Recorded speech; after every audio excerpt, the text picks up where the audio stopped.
नमस्कार, मी सारिका आणि छोटीशी अशा या माझ्या चॅनलवर सगळ्यांचे सहर्ष स्वागत आहे. कशा आहात? आशा करते स्वस्त असाल, मस्त असाल, आनंदी असाल आणि हसत असाल.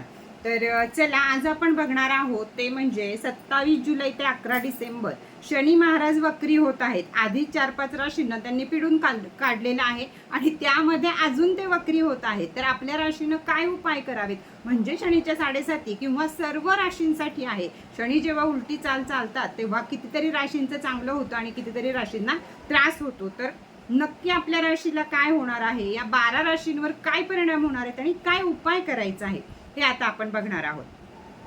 तर चला, 27 जुलै 2026 ते 11 डिसेंबर 2026 दरम्यान शनी वक्री अवस्थेत राहतील. वक्री म्हणजे शनी म्हणजे थांबून पुनर्विचार, जुने प्रश्न परत समोर येणे, कर्माचे परिणाम जाणवणे आणि संयमाची परीक्षा घेणे. या काळात घाई, अहंकार, निष्काळजीपणा टाळणे महत्त्वाचे असते. आता आपण बघूया 12 राशींवर याचा काय परिणाम होतो आणि उपाय काय करायचा आहे तो. तर ओम साईराम. पहिली रास आहे मेष रास. तर मेष राशीला सर्व कामामध्ये विलंब होऊ शकतो, वरिष्ठांच्याशी मतभेद होऊ शकतो, राग वाढू शकतो. आर्थिक निर्णय तुम्हाला या 138 दिवसामध्ये अतिशय जपून घ्यायचे आहेत. त्याचप्रमाणे स्वतःच्या तब्येतीकडे सुद्धा लक्ष देणं अतिशय गरजेचं आहे, कारण या काळामध्ये पैशाची कमतरता आणि तब्येती आणि मानसिकता या तिन्ही गोष्टी एकत्र येऊ शकतात 7.5च्या राशीला. त्यामुळे हे सगळं जपायचं आहे. शनिवारी काळे तीळ दान करा. हनुमानाच्या देवळामध्ये बसून किंवा घरामध्ये बसून हनुमान चालीसा बोला म्हणा. म्हणजे लोखंडी वस्तू विनाकारण खरेदी करणं टाळा. त्याचबरोबर शनी ब्रेसलेट, शनी सोप या गोष्टी वापरायला सुरुवात करा. चला, ओम साईराम. पुढची रास बघू आपण, वृषभ रास. तर वृषभ राशीची भाग्याची गती मंद वाटेल. प्रवासात किंवा शैक्षणिक गोष्टीमध्ये अडथळे येऊ शकतात. विशेषतः परदेशी जी लोक जायची आहेत किंवा परदेशी जी लोक राहत आहेत यांच्या कामामध्ये थोडासा विलंब येऊ शकतो. तर त्याचप्रमाणे आपले डोळे आणि मनके या गोष्टीची जास्तीत जास्त या 138 दिवसामध्ये काळजी घेणं वृषभ राशीनं गरजेचं आहे. उपाय तुम्हाला काय करायचा आहे, तर वडीलधाऱ्या लोकांचा आशीर्वाद घ्यायचा आहे. शनिवारी उडीद किंवा डाळ दान करायची आहे. आणि दर शनिवारी या 138 दिवसामध्ये दर शनिवारी पिंपळाला काळे तीळ आणि पाणी अर्पण करायचं आहे. काळ्या मुंग्यांना साखर आणि रवा घालायचा आहे. ओम साईराम. पुढची रास आहे मिथुन रास. मिथुन राशीला मनामध्ये भीती तयार होईल. एन्झायटीमध्ये तुम्ही जाऊ शकता. अचानक खर्च येतील किंवा जुने वाद, जुन्या कोर्ट केस, जुनी भांडणं, जुनं अजून काही असेल ते पुन्हा उफाळून येऊ शकतं.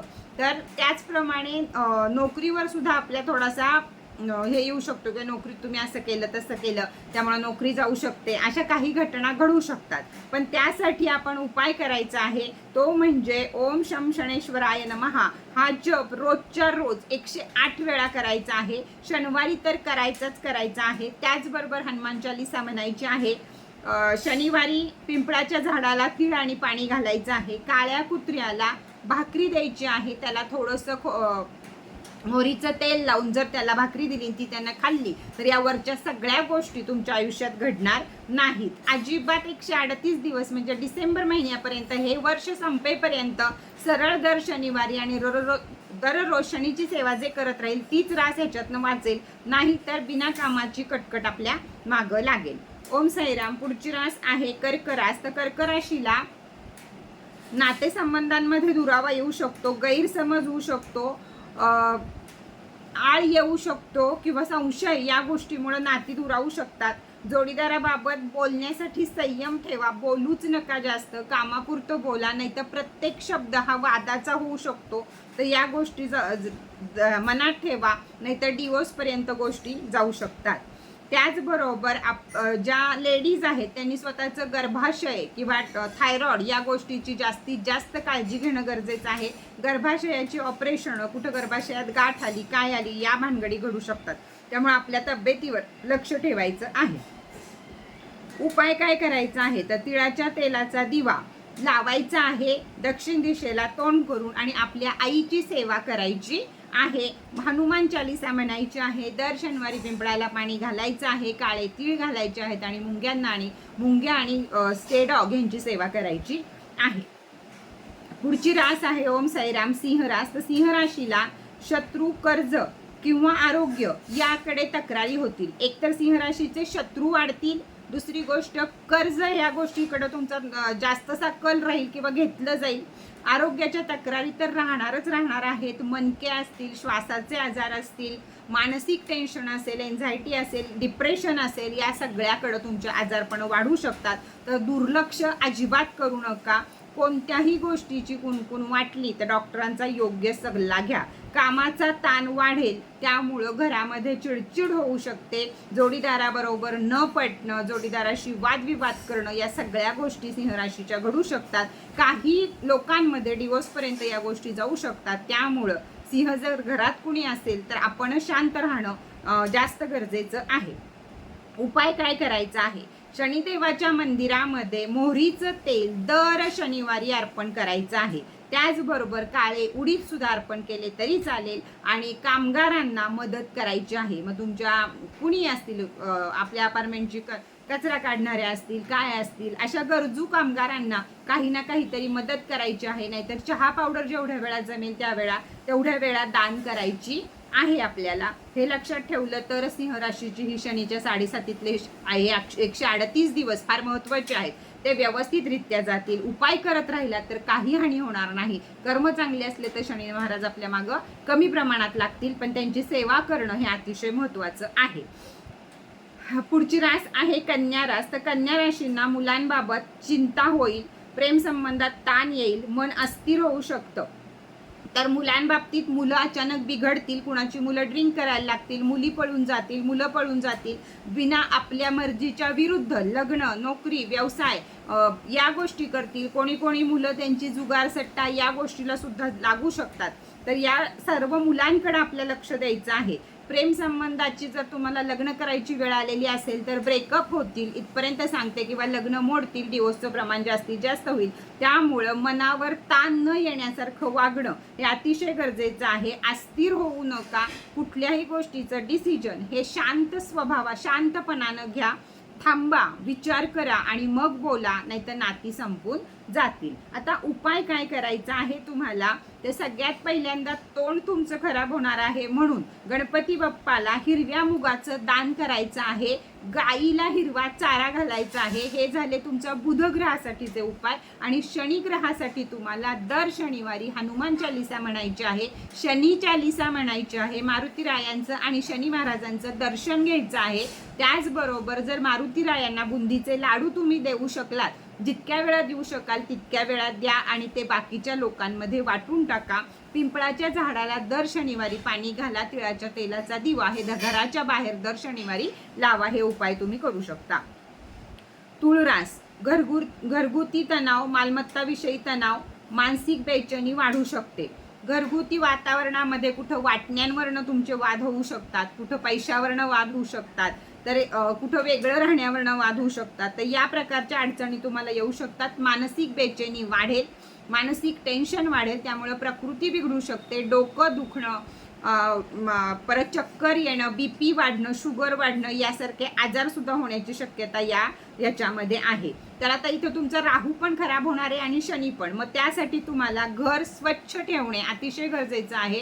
टॉयलेट, बाथरूम स्वच्छ ठेवणे गरजेचं आहे. घरामध्ये कोणतंही गबाळं, पसारा हा न ठेवणे अतिशय गरजेचं आहे. दिवसातलं एक जेवण तरी स्वयंपाकघरात जेवणं हे अतिशय महत्त्वाचं आहे. हे झाले राहूचे उपाय. राहू क्रिस्टलही तुम्ही वापरू शकता. आता शनीचे उपाय तुम्हाला सांगते की शनिवारी काळी वस्त्र तुम्हाला दान करायचे आहेत, काळ्या चप्पल दान करायच्या आहेत, त्याचप्रमाणे काळं मीठ दान करायचं आहे. पिंपळाच्या झाडाला पाणी घालायचं आहे. शनी चालीसा, हनुमान चालीसा म्हणायची आहे. त्याचबरोबर घराच्या बाहेर दर शनिवारी मोहरीच्या तेलाचा दिवा लावायचा आहे. तर या सगळ्या गोष्टी तुम्हाला करायच्या आहेत. पुढची रास आहे वृश्चिक रास. वृश्चिक राशीमध्ये भाऊ बहिणींशी मतभेद होतील, बोलण्यात कठोरपणा येऊ शकतो. तर जास्तीत जास्त नाती या गोष्टींकडं, भाऊ बहीण या नात्याकडं वृश्चिक राशीचा 7.5 हा जास्त राहणार आहे. तर या राशींनी आपल्या भावाशी बहिणीशी थोडंसं अंतर ठेवून राहावं, नाही तर नाती कायमची तुटून जातील. त्यामुळे थोडंसं अंतर ठेवून राहावं. त्याचप्रमाणे वाटण्या या ज्या भाऊ बहिणींमध्ये काही विषय चालू असतील तर हे 138 दिवस पुढं ढकलावेत, नाहीतर 138 दिवस पुढं ढकलावेत, नाहीतर आपल्यालाच त्रास होऊ शकतो. त्यामुळं वादविवाद या सगळ्या गोष्टी टाळणं हे वृश्चिक राशीच्या हातामध्ये आहे. उपाय काय करायचा आहे तर महादेवाच्या पिंडीवर काळे तीळ आणि पाणी हे अर्पण करायचं आहे तुम्हाला. त्याचबरोबर कोणतेही वाईट शब्द तोंडातनं काढणं टाळायचं आहे, चुकीचं बोलणं टाळायचं आहे. याच गोष्टी आपल्याला करायच्या आहेत. त्याचप्रमाणे हनुमान चालीसा, शनी चालीसा वाचायची आहे. मोहरीच्या तेलाचा दिवा हा घराच्या बाहेर लावायचा आहे, ह्याच्या खाली पिंपळाच्या झाडाखाली पण लावायचा आहे. तर आपण या सगळ्याला तोंड देऊ शकतो. पुढची आणि रास आहे ती म्हणजे धनुरास. ओम साईराम. धनुराशीला पैशाची अडचण, बचत कमी होणे, कुटुंबात चिंता वाढू लागणे या गोष्टी त्यांच्यासाठी घडणार आहेत. तर पैशाची अडचण निर्माण होणार आहे. त्यामुळं जे काही असेल ते खर्च थोडेसे कमी करा, म्हणजे 138 दिवस पुढचे पैसे पुरून राहतील. बचत कमी होणार आहे. आलेला पगार हा संपूर्ण असाच जाणार आहे. त्यामध्ये घरातल्यांचे आजारपण येऊ शकतात, कोर्ट कचेऱ्या येऊ शकतात, अगर न विचार केलेले खर्च सुद्धा मध्ये आधी येऊ शकतात, चिंता वाढू शकते. त्यामुळे झोप न लागणे, डिप्रेशन या गोष्टीमध्ये धनुरास जाऊ शकते. उपाय काय करायचा आहे तुम्हाला तर सगळ्यात महत्त्वाचं आहे अन्नदान करा, शनी मंत्राचा जप नियमित करा, शनी चालीसा, हनुमान चालीसा हा नियमित म्हणा. त्याचबरोबर पिंपळाच्या झाडाला पाणी घाला, पिंपळाच्या झाडाला मोहरीचा दिवा लावा, मुंग्यांना खाऊ घाला, स्टे डॉगला खाऊ घाला आणि घराच्या बाहेर मोहरीच्या तेलाचा दिवा दक्षिणेकडे तोंड करून दर शनिवारी लावा. पुढची रास आहे मकर रास. तर मकर राशीला ओम साईराम काय होणार आहे तर स्वतःवर ताण, निर्णयांमुळे संभ्रम, शरीर थकलेले वाटू शकते. तर सगळ्याचा ताण मकर रास स्वतःवरच घेणार आहे. घरात रोजची वादविवाद होतील, रोजची भांडणं होतील असं वाटेल आणि त्या सगळ्याचा ताण तुमच्यावरच येणार आहे. त्याच्यातनं काय निर्णय घ्यावा हे तुम्हाला शनी कळू देणार नाहीयेत. असं संभ्रम सगळं होणार आहे आणि या मानसिक ताणामुळे शरीर पण थकल्यासारखं वाटेल, कुठलं तरी दुखणं सुद्धा मागं लागू शकतं. हे सगळं टाळायचं असेल तर उपाय करायचा आहे काळ्या गाईला चारा द्या, शनिवारी शांत राहण्याचा संकल्प करा, म्हणजे शनिवारी मौन बाळगा, उपास जमला तर उपास करा. त्याचबरोबर हनुमान चालीसा, शनी चालीसा, महादेवाच्या पिंडीला तीळ आणि पाणी घालणे, त्याबरोबर पिंपळाच्या झाडाला पाणी घालणे आणि पिंपळाच्या झाडाला मोहरीच्या तेलाचा दिवा लावणे, तिळाच्या तेलाचा दिवा लावणे आणि घराच्या बाहेर पण दिवा लावणे या सगळ्या उपाय तुम्ही करू शकता. कुंभरास आहे. कुंभ राशीला गुप्त शत्रू, झोपेच्या समस्या, मानसिक भार वाढू शकतो. तर गुप्त शत्रूंपासून त्रास होऊ शकतो. तुम्हाला माहीत असेल किंवा नसेल असे शत्रू तुम्हाला आता त्रास देतील. त्याचबरोबर झोपेच्या समस्या, दिवसभर शत्रूंचा विचार किंवा कशाचा विचार केल्यामुळं झोपेचा त्रास व्हायला सुद्धा सुरुवात होणार आहे. मानसिक भार स्वतःवर जास्त येणार आहे की काय करू नको या गोष्टींचा मानसिक भार तुमच्यावर येणार आहे. तर उपाय काय करायचा आहे तुम्हाला सगळ्यात पहिल्यांदा रात्री उशिरापर्यंत जागणं बंद करायचं आहे. झोपताना नकारात्मक चर्चा करणे, नकारात्मक व्हिडिओ बघणे या गोष्टी टाळायच्या आहेत.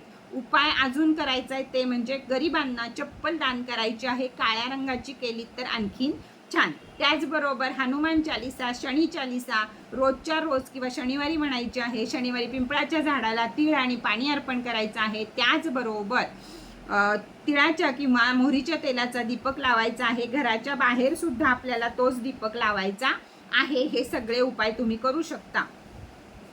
पुढची रास आणि शेवटची रास आहे ओम साईराम मीन रास. तर मीन राशीची तर बल्ले बल्ले 7.5 चालू आहे. मीन राशीला मित्र किंवा नातेवाईकांमुळे निराशा निर्माण होणार आहे. अपेक्षा तुटण्याची भावना येऊ शकते. तर आत्तापर्यंत मीन राशीच्या 7.5 मध्ये मित्र लांब जाणे, नातेवाईक लांब जाणे, म्हणजे मीन राशीची ही 7.5 नात्यांवरच जास्त करून या साडेसातीमध्ये अवलंबून आहे, त्यातल्या त्यात हे वर्ष तर जास्त अवलंबून आहे. त्यामुळं मित्र असो, नातेवाईक असो, यांच्याकडनं तुमच्या निराशा होणार आहे. तुमच्या मनासारख्या गोष्टी मित्र नातेवाईक करणार नाहीत, तर त्याची मनाची तयारी आधीच ठेवा, म्हणजे पुढे जाऊन तुम्हाला त्रास होणार नाहीत. कोणालाही स्वतःच्या भावनांशी खेळू देऊ नका, नाहीतर मग डिप्रेशनमध्ये जे जाल तर त्यातून बाहेर येणं हे मीन राशीला सहजासहजी शक्य नसतं, एकदा जर ती डिप्रेशनमध्ये गेली तर. त्यामुळे स्वतःच्या भावनांचा अनादर होऊ देऊ नका, कोणाकडनं आपलाच अपमान होऊ देऊ नका. जी व्यक्ती अपमान करते, जे काही होते त्यापासून थोडंसं लांब होण्याचा प्रयत्न करा, म्हणजे हे 7.5चे 138 दिवस हे व्यवस्थित जातील. नाहीतर कोणतं ना कोणतं मोठं नातं हे तुटणार आहे, हे लक्षात ठेवा, हे जर नाही वागलात तर. उपाय काय आहे तर वृद्धांची सेवा करा, शनिवारी कावळ्याला अन्न द्या. त्याचबरोबर गुरु आपल्या पाठीशी चांगल्या प्रमाणात आहेत, त्यामुळं दत्तगुरूंची सेवा करा, स्वामी समर्थांची सेवा करा, बाबांची सेवा करा. गुरुवारच्या दिवशी हळद आणि हरभऱ्याची डाळ ही दत्त महाराजांच्या, किंवा गुळ आणि हरभऱ्याची डाळ ही दत्त महाराजांच्या देवळामध्ये नेऊन ठेवायचे, म्हणजे शनी महाराज या गोष्टीमध्ये आपल्याला कमी त्रास देतील. गुरुवारी उपास सुद्धा तुम्ही करू शकता. शनीच्या 7.5साठी काय करायचं आहे आपल्याला, तर शनीच्या 7.5साठी महादेवाच्या पिंडीवर तीळ घालून पाण्याचा अभिषेक करायचा आहे. पिंपळाच्या झाडाला तीळ घालून पाणी घालून पाणी द्यायचं आहे. तिळाच्या किंवा मोहरीच्या तेलाचा दिवा लावायचा आहे. मुंग्यांना साखर आणि रवा खायला घालायचा आहे. कावळ्याला अन्न खाऊ घालायचं आहे. माशांना अन्न खाऊ घालायचं आहे. त्याचबरोबर स्टे बिल्ली, स्टे डॉग हे जे कुणी असतील या सगळ्यांना आणि कर्मचारी या लोकांना मदत करायची आहे. काळं मीठ जर कुणाला दान करता आलं तर जरूर मीठ हे दान करायचं आहे. त्यामुळे शनी महाराज खुश राहतील, गुरु पाठीशी राहतील आणि या सर्व गोष्टींचा त्रास आपल्याला कमी होईल. तर कसं वाटला तुम्हाला हा व्हिडिओ हे जरूर सांगा. पुढच्या गोष्टीसाठी सावध करण्याचा हा सगळा माझा प्रयत्न होता. यासाठी उपायही सांगितले आहेत, यासाठी वस्तूसुद्धा वापरू शकता. शनी ब्रेसलेट वापरू शकता तुम्ही, शनी सोप वापरू शकता, शनी रेमेडी वापरू शकता, घोड्याची नाल वापरू शकता. या प्रकारच्या बऱ्याच गोष्टी, पायराईडचं पिरॅमिड वापरू शकता, पायराईडचं अँकलेट वापरू शकता. अशा बऱ्याच साऱ्या गोष्टी आपल्याकडे आहेत. पिरॅमिडचं ह्याचं पायराईडचं ट्री वापरू शकता घरामध्ये, 2 7.5वाले असतील काय असतील तर. अशा अनेक गोष्टी आपल्याकडे 7.5 सुद्धा आहेत. जर कोणाला लागत असतील तर वरती दिलेल्या नंबरवर माझ्याशी संपर्क करा. मला तुमचा मेसेज बघायला 15-3 आठवडे लागतात, तर श्रद्धा सबुरीनच मेसेज करा, म्हणजे तुमच्यापर्यंत मी पोहोचेल. रोज हाय करू नका, जेव्हा मी बघेल त्यावेळी तुम्हाला नक्की उत्तर देईल, किंवा या नंबरचे स्टेटस बघत चला, म्हणजे बाकीची माहिती सुद्धा तुम्हाला मिळत राहील. तर चला आजचा व्हिडिओ इथंच बास करूया. परत भेटूया नवीन माहिती बरोबर, नवीन विषयाबरोबर. तोपर्यंत टाटा बाय बाय.